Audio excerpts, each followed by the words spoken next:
Hey, it is your buddy Peace and Harmony with you here today. We're zooming in and focusing in on a very common viewer experience that I get in and questions about, and that is really the state of gaslighting or canceling of your reality, canceling of your voice, canceling of your perceptions, what you know and feel to be true, and have them flipped and turned around upside down and made you to feel like you are in the wrong. You are going crazy. You don't deserve to have solace. You don't deserve to have peace. You know, chaos and confusion is normal. This sort of anger is just what you have to put up with. There might be a whole myriad of experiences. Boys are just like this. Girls are just like this. Moms are just like this. Dads are like this. Husbands, there will be a number of different excuses which are meant to perpetuate and reinforce and help you, and cause you to rehearse and rememorize this feeling of there's something wrong with me. I am crazy, and doubting and not believing in yourself or believing that you can even focus on what is yours, your own, having a sense of your physical needs, your kinesthetic, emotional, personality needs met to have food, clothing, shelter, like the Abraham Maslow hierarchy of needs. After your physical needs are met, then you have a need for safety, to feel and be safe. And, you could only really experience that sort of safety when you are feeling as if you have some boundaries and you have a sense of your own reality. And it's this canceling of reality, canceling of your values, and sort of what people think is, personal growth or, being connected to a narcissist, when you are then seduced or sucked into their needs or their lies or perpetuating their lies or enabling their lies. In other words, going contradictory, going against your own feeling of, we shouldn't do this, I shouldn't do this. At first, it might be exciting. It might be based on, some sort of, breaking down your schedule. Texting too late, staying out too late, spending too much money, going against your grain, going against what you know to be right or morally comprehensible, and then feeding into their illusions, feeling like you have to keep the mask intact, afraid that you can't stand your ground and hold your ground. Maybe, they had so overwhelmed you that you can't stand your ground. You can't communicate to them. They yell louder than you. They bully you around emotionally. And so it is this canceling of your reality, which is part of the gaslighting. Making you feel that it was not important, or, planting things, stating that you did things, you provoked things, you caused things which have nothing to do with reality. So especially for those people who are very caught up, either, have a very sort of naivete about them, or a very passive sense, or a meekness, or a humbleness, which is an admirable quality. See, these are the people who the narcissist and the psychopath will take most advantage of, is those people who are in that vulnerable, humble, meek, generous state. So it is those people who, want to help others, heal others, be there for others, oftentimes which stay with these people for way too long. They tend to maybe, not be able to retaliate, speak up, speak their voice. Maybe they don't have any other person to connect with.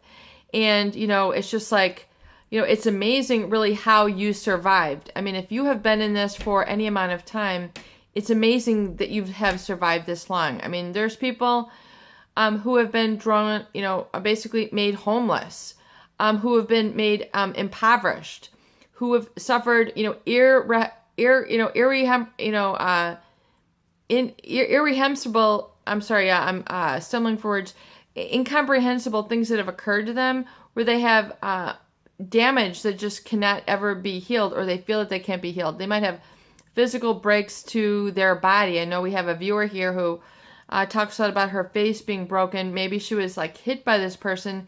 it's just, incomprehensible what these people have done.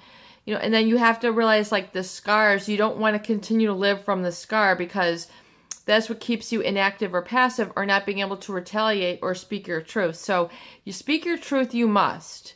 Speak what you know to be true. It's a state of certainty. When we talk about, Abraham Maslow and his hierarchy of needs, there is when we really look at what safety means, it's a state of certainty. And the gaslighting, the narcissist, will keep control by keeping a lot of chaos going, a lot of movement, a lot of distraction, a lot of slandering comments. They keep you off your foundation, will keep you off your base. It'll keep you off of your I am.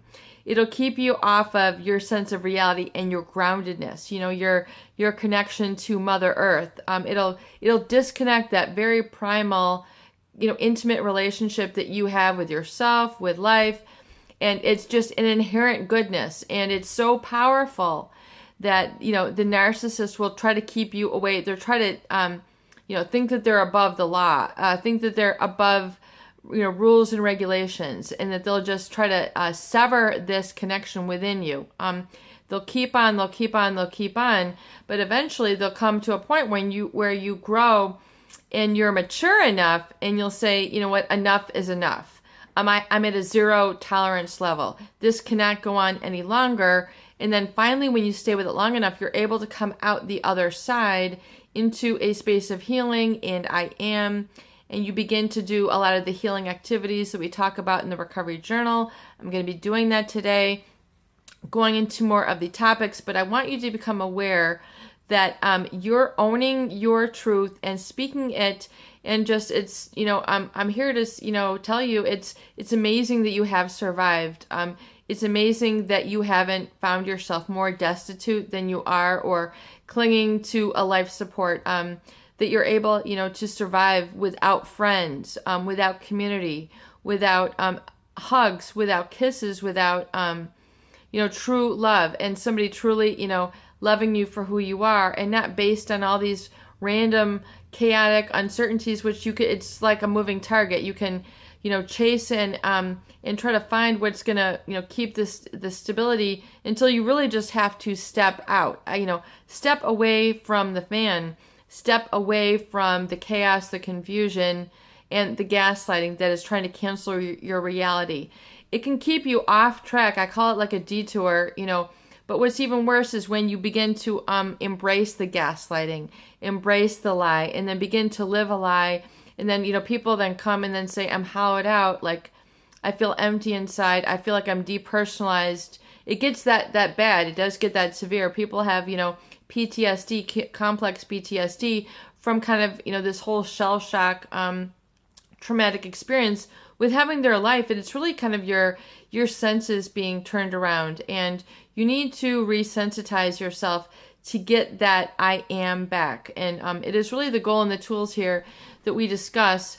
But I just want to advise that, it is knowing that you are not crazy. You know what you know. You have a sense of certainty about what you should do. And even if it hurts, even if it's like what you've been pushing away for years, eventually you have to give in to the truth. And as they say, the truth will set you free. And that is the place to be, even though you have to enter into a state of humility and kind of come down and become grounded on that. It is really the beginning of the good life, and the good life that you have really seen about, dreamt about, and maybe wanted to share. But you're going to need to kind of come into more of a state of wholeness first, which is what we're talking about here. But realize that the gaslighting is what will be perpetuated, and it's what you need to get time and distance away from, so you can separate and kind of sort it out. It's just kind of like oil and water, as I say. They can be the oil, you can be the water. They can stay stuck in their little, pool of chaos and confusion, and you can be like the water just flowing, and they're just kind of trapped in their own little bubble, if you will. But you are going to go into the greater, more expansive life and realize that really there is brotherhood and sisterhood beyond, these hurtful relationships. It is connecting with others. It is being able to take action steps and reinforce and engage all the senses, as I talk about, highlighting your emotement dates. We're going to go into that in the next video, but I want you to really understand that applying and reinforcing and staying consistent is going to be the key with your healing. It is applying these simple activities. It almost feels, if you feel odd, childish, silly, perfect. You are in the right place. This is exactly what you're doing. And you know why? Because it works. It is effective. It keeps you on track, and it gives you that feeling of self-belief and self-importance, which is not only what you need, what you desire to feel, want to feel, but it's what life wants you to feel. It is what others want you to feel, not the narcissist. The narcissist does not want you to feel important and self-validated. They want them to have it all. They want to be in the spotlight, and they have done that by trying to dim others. But so now we're walking away from the dimness. We're walking away from that shame, that degradation, the gaslighting, the canceling of your reality, because that's it's you've determined now, you've seen that what gaslighting is, you know what it is, and you're coming into a space of understanding, visualization, and really kind of a internal power, which is quite powerful. So that's why oftentimes people don't want to go there, because it is so powerful. They're so used to the force, they're so used to the confusion, they're so used to the chaos, they're so used to not being good enough, they're so used to the hurt, that they're doubting their power. They're doubting themselves. So it's kind of like you're still living, those erroneous messages. And the messages are like an energy which send your life catapulting down or catapulting up. And oftentimes people don't know the tools. Like, once I'm beginning to engage in my power, how do I keep it going? Like, how do I not lose it? How does this stay with me for life? How do I really embrace this empowerment and just let it be, and realize that it doesn't take a lot of doing. It is a be state. So once you realize it's actually an easiness and, easitude, if you will, that allows this to come to be, and an okayness, a permission that really is part of the emotional energy bank, which is then opened up. It's a resource which then you begin to have the flood in of emotions, and your speech gets more articulate. You're dressing more attuned to yourself. You're living according to your lifestyle and your values. You're driven that way, versus from this narcissist in that chaos and confusion. But it's just identifying that you are not going crazy. Begin to get all those negative messages out of your operating system, which is kind of like your subconscious. It's the energy bank.